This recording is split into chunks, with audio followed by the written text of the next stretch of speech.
안녕하세요. 오늘은 기독교 신앙에서 정말 중요한 개념이죠? 바로 삼위일체인데요. 이걸 조금 다른 렌즈로 보려고 해요. 삼원성이라는 관점에서요. 저희는 애니어그램과 신과 나는 이야기를 통해서요. 여러분의 가장 깊은 내면을 함께 탐색하고 또 영적 성장을 모색하는 내면 돌아보기입니다. 반갑습니다. 네, 안녕하세요. 네. 혹시 지난 시간 저희가 양자역학 얘기하면서 이 삼원성 개념 살짝 맛봤던 거 기억나실까요? 네네, 기억납니다. 흥미로웠죠. 맞아요. 바로 그 삼원성 시리즈의 오늘이 두 번째 시간입니다. 저희가 자주 참고하는 신과 나눈 이야기, 줄여서 신나이 있잖아요. 거기 보면 이런 말이 나와요. 삼위일체 혹은 삼원성이 그냥 신학 이론이 아니라 뭐랄까 신성한 패턴, 신의 표식 같은 거래요. 신의 표식이라. 네. 그래서 숭고한 영역이라면 어디서든 발견된다는 거죠. 그래서 오늘은 이 삼원성이라는 패턴이 기독교에서는 어떻게 나타나는지, 또 신나이에서는 어떻게 설명하는지, 그리고 이게 양자역학이랑은 또 어떻게 연결될 수 있는지 이런 다양한 각도에서 좀 깊이 파고들어 보려고 합니다. 네, 좋습니다. 굉장히 흥미로운 접근인데요. 네. 그리고 이 내용이 나중에 저희가 애니어그램 각 본질을 이해하는데도 중요한 어떤 기초가 될 수 있을 것 같아요. 아, 애니어그램과도 연결이 되는군요. 기대됩니다. 그럼 가장 좀 익숙한 이야기부터 시작해 볼까요? 기독교의 삼위일체요? 특히 성 아우구스티누스의 설명이 저는 참 인상 깊더라고요. 아, 아우구스티누스? 네. 이게 워낙 심오한 개념이다 보니까 아우구스티누스는 이걸 이해하려고 신의 형상을 닮은 우리, 이 인간 안에서 단서를 찾으려고 했더라고요. 네, 맞아요. 아주 탁월한 접근이죠. 그는 사랑이라는 감정에 주목했어요. 우리한테 너무 익숙한 감정이잖아요, 사랑. 그렇죠. 사랑. 한번 생각해 보세요. 사랑이 존재하려면 나 혼자만으로는 안 되잖아요. 반드시 사랑하는 주체, 즉 내가 있어야 하고, 네. 그리고 그 사랑을 받는 대상, 상대방이 있어야 하고요. 또 결정적으로 그 둘 사이를 오가는 어떤 교감, 그 행위 자체인 사랑이 필요하죠. 아, 사랑하는 자, 사랑받는 자, 그리고 사랑. 이 세 가지군요. 네, 바로 이 세 가지. 이게 서로 구별은 되지만 절대 분리될 수는 없다는 거죠. 그렇다고 완전히 하나로 뭉뚱그려지는 것도 아니면서 항상 함께 존재한다. 이게 아우구스티누스의 핵심 통찰이었어요. 와, 듣고 보니 그러네요. 그럼 그 유명한 성경 구절, 하나님은 사랑이시다. 요한일서에 나오는 이 구절이랑 딱 연결이 되는 거네요. 바로 그거죠. 그러니까 성부 하나님을 사랑하는 자, 성자 예수를 사랑받는 자, 그리고 이 둘을 막 역동적으로 이어주는 사랑 그 자체를 성령으로 봤다는 거군요. 정확합니다. 네. 와, 이렇게 들으니까 좀 딱딱하게 느껴졌던 삼위일체 교리가 훨씬 더 생생하고 관계적으로 다가오는데요. 그렇죠. 특히 여기서 성령의 역할이 아주 역동적으로 그려져요. 그냥 둘 사이의 관계를 나타내는 추상적인 개념 이런 게 아니고요. 성부와 성자를 아주 강하게 결속시키는 사랑의 끈, bond of love로 본 거예요. 사랑의 끈, 네. 어떤 학자는 이걸 접착제에 비유하기도 하더라고요. 접착제요.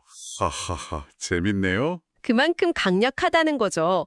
이 사랑의 끈이 얼마나 강력하냐면 성자가 십자가에서 정말 인간적으로 가장 큰 고통, 버려짐을 느꼈을 그 순간조차도 성부와 성자를 놓지 않고 계속 연결하고 있었다고 봤어요. 아, 그 순간에도요? 네.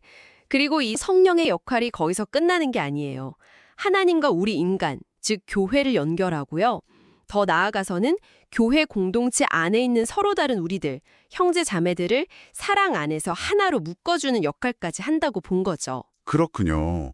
그럼 아우구스티누스의 관점을 좀 정리해보면 성부, 성자, 성령이라는 이 세 위격이 사랑, 즉 성령 안에서 끊임없이 서로 교류하면서 완벽한 하나됨을 이룬다 이런 이야기군요. 맞습니다. 이게 중요한 이유는 우리 인간도 마찬가지로 겉보기에는 다 분리된 개개인처럼 보이지만 이 사랑, 즉 성령을 통해서 본질적으로는 하나로 연결될 수 있다. 이런 어떤 희망적인 메시지를 주는 것 같아요. 네, 바로 그 지점이죠. 분리된 듯 보이지만 사실은 연결되어 있다는 가능성. 자, 이번에는 렌즈를 좀 바꿔보겠습니다. 신과 나눈 이야기에서 말하는 삼원성으로 한번 넘어가 볼게요. 네, 신하이의 삼원성. 신하이에서는 이 삼원성을 삼위일체의 더 근본적인 실체, 그리고 우주가 작동하는 어떤 핵심 원리처럼 설명을 하는데요. 혹시 신하이 읽어보신 분들은 기억하실 거예요. 태초에 모든 것이 분리 없이 하나였던 상태. 절대계라고 하죠. 네, 절대계. 알만 있었던 상태. 맞아요. 모든 것을 알고는 있었지만 비교 대상이 없으니까 스스로를 체험할 수는 없었던 그 상태 말이에요. 네, 그렇죠.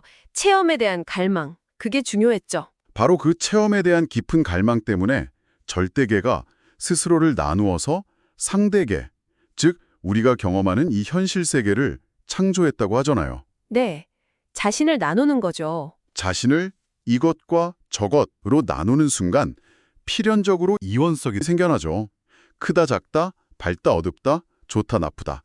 이런 모든 상대적인 개념들이요. 네, 그런데 여기서 신하이가 던지는 핵심적인 통찰은 단순히 이것과 저것 이 두 가지만 생긴 게 아니라는 거예요. 아, 그게 아니군요. 네, 그 둘 사이의 관계를 규정하고 또 그 둘을 연결하는 제3의 요소, 바로 사이 공간, 역시 동시에 창조되었다는 겁니다. 사이 공간?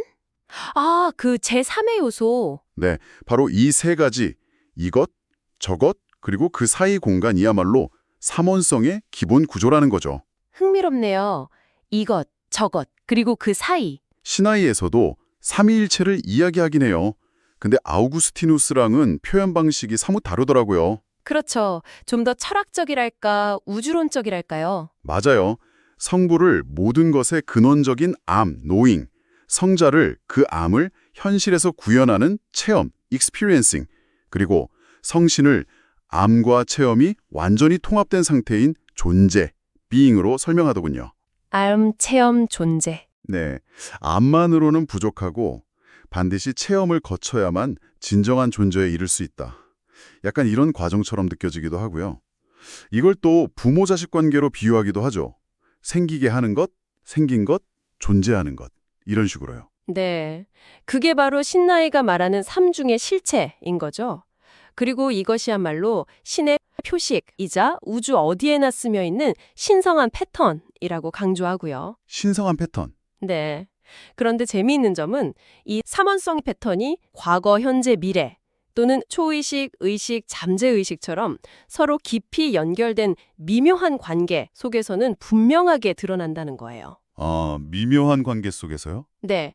그런데 세상을 단순히 왼쪽, 오른쪽, 위, 아래, 선, 악처럼 딱 둘로만 나누어 보는 드러난 관계, 관점에서는 잘 안 보인다는 거죠. 와, 미묘한 관계와 드러난 관계. 이 구분이 상당히 중요한 것 같은데요. 그렇죠. 관점의 차이죠. 자, 그럼 이제 오늘 나눈 이 삼위일체와 삼원성 이야기를 지난 시간에 저희가 잠깐 맛봤던 양자역학과 한번 연결지어 보면서 전체 그림을 그려볼 시간인 것 같습니다. 네, 양자역학과의 연결 기대되네요. 혹시 양자역학의 그 유명한 실험, 이중슬리 실험 기억나시나요? 아, 네. 전자가 파동처럼 행동하기도 하고 입자처럼 행동하기도 하는 그 실험이죠. 맞아요. 아주 작은 전자를 벽에 낸 두 개의 가는 틈으로 쏘아보냈더니 도무지 이해할 수 없는 이상한 결과가 나왔던 그 실험 말이에요. 네, 그렇죠. 이 실험에서 우리가 전자를 관측하거나 측정하는 순간, 그 순간에는 전자가 마치 입자처럼 스크린 위에 특정 지점, 한 곳에만 딱 찍혀서 나타나잖아요. 네, 결과가 딱 하나로 결정되는 거죠. 네. 이걸 양자분계라고 하죠. 이건 우리가 일상에서 경험하는 현실과 비슷해요. 모든 것이 명확하게 구분되고 분리되어 존재하는 것처럼 보이는 드러난 관계, 즉 이원성의 세계와 닮았다고 볼 수 있죠. 아, 관측하는 순간 이원석이 드러나는 거군요. 그렇죠. 그런데 정말 신기한 건 우리가 관측하기 전의 상태잖아요. 네, 보기 전에는요. 그때 전자는 입자가 아니라 마치 파동처럼 행동해서 두 개의 슬릿을 동시에 통과하는 것처럼 보인다는 거죠. 동시에 통과한다니 정말 상식적으로 이해가 안 가죠. 그렇죠. 모든 가능한 경로와 상태로 동시에 존재하는 듯한 이 양자 중첩 상태야말로 미묘한 관계, 즉 삼원성에 대한 놀라운 비유가 될 수 있지 않을까요? 아, 그럴 수 있겠네요. 이건 단순히 이것 아니면 저것이라는 결과만이 아니라 그 둘 사이의 모든 가능성, 그 둘을 연결하는 잠재성, 그 자체, 즉 신하이가 말한 사이 공간까지 포함하는 개념으로 볼 수 있다는 거군요. 바로 그 지점입니다. 양자역학은 어쩌면 우리가 눈으로 보고 경험하는 이 분리된 현실, 즉 이원성, 양자분계 상태 너머에는 모든 가능성이 서로 연결되어서 잠재적으로 공존하는 더 근본적인 상태, 즉 삼원성, 양자 중첩 상태가 놓여 있음을 암시하는 건지도 몰라요. 와, 소름 돋는데요? 신나이에서는 삼원성은 바로 이 근본적인 상호 연결성, 미묘한 관계, 사이 공간, 이야말로 우리가 분리라고 착각하는 현실, 드러난 관계 너머의 더 깊은 진실이라고 말하는 것이고요. 네. 다시 아우구스티누스로 돌아가 보면 그의 삼위일체론은 어떻게 그 구별되는 세 요소, 즉 위격들이 사랑, 성령 안에서 그토록 역동적이면서도 완벽하게 하나로 존재할 수 있는지 그 신비를 신학적으로 풀어낸 것이라고 볼 수 있겠죠? 와, 정말 흥미네요. 물리학, 신학, 그리고 신화의 영적 우주론까지 전혀 다른 분야처럼 보이는데 결국 셋으로 나타나는 하나됨, 이 신비로운 패턴을 공통적으로 이야기하고 있다는 거잖아요. 네, 그렇죠. 놀라운 통찰이죠. 이 모든 논의를 관통하는 핵심은 어쩌면 이거 아닐까요? 현실을 그냥 눈에 보이는 분리된 조각들의 합, 즉 이원성으로만 보지 말고 그 이면에 숨겨진 보이지 않는 연결성, 그 사이 공간, 즉 근본적인 하나됨, 삼원성을 인식하는 것, 그것이 바로 더 깊은 진실에 다가가는 열쇠라는 건 말입니다. 네, 정확히 짚으셨습니다. 관점의 전환이죠. 오늘 저희가 아우구스티누스가 통찰한 사랑의 삼위일체에서 시작해서 시나이가 제시하는 우주적 원리로서의 삼원성, 그리고 양자역학의 불가사의한 세계까지 넘나들면서 꽤 깊은 탐구를 했는데요. 네, 정말 기쁜 이야기였습니다. 여러 관점을 오갔지만 결국 하나의 메시지로 수렴하는 것 같아요. 세상을 분리된 것들의 나열, 즉 이원성으로만 보는 좁은 시야에서 벗어나서 모든 것을 보이지 않게 하지만 근본적으로 연결하는 그 깊은 상호 연결성, 삼원성을 알아차리는 것, 바로 이 관점의 전환이 중요한 것 같습니다. 신나이에서는 바로 이 관점의 전환이야말로 우리 각자의 영적 여정에서 가장 중요하다고 말합니다. 분리되어 있다는 환상을 넘어서서 모든 것이 본질적으로 하나로 연결되어 있다는 실제, 즉 사랑으로 나아가는 과정이라는 거죠. 분리는 환상이고 연결은 실제다. 네. 그리고 이러한 이해가 깊어질수록 우리 삶 속에서 의식적으로 사랑을 창조하고 경험하는 능력이 커진다고 강조합니다. 아, 그렇군요. 네. 우리의 현실을 바꾸는 힘이 거기에 있다는 거죠. 자, 오늘 나눈 이 모든 이야기들에서 영감을 받아서요. 마지막으로 여러분께 이런 질문을 한번 던져보고 싶습니다. 네. 만약 분리가 정말 환상이고 연결이 실제라면 오늘 하루 여러분의 삶 속에서 분리라고 느껴지는 어떤 한 장면을 떠올려 보시면 어떨까요? 분리라고 느껴지는 장면? 네, 그게 뭐 사소한 의견 다툼일 수도 있고요. 아니면 누군가를 향한 어떤 비판적인 생각일 수도 있고 혹은 문득 찾아오는 외로움 같은 감정일 수도 있겠죠. 그 분리된 듯 보이는 상황 속에서 혹시 숨겨진 사익 공간을 발견할 수 있을까요? 그 연결의 가능성 말이군요. 네, 즉 보이지 않는 연결의 가능성, 이해의 실마리, 어쩌면 그 안에 숨겨진 사랑의 씨앗 같은 것을 한번 찾아보는 건 어떨까 하는 겁니다. 네, 우리 안의 관점을 바꾸는 연습이 되겠네요. 그렇죠. 이 깊은 내면 돌아보기에 오늘도 함께해 주셔서 진심으로 감사합니다. 네, 감사합니다. 다음 시간에 더욱 흥미로운 주제로 다시 찾아뵙겠습니다.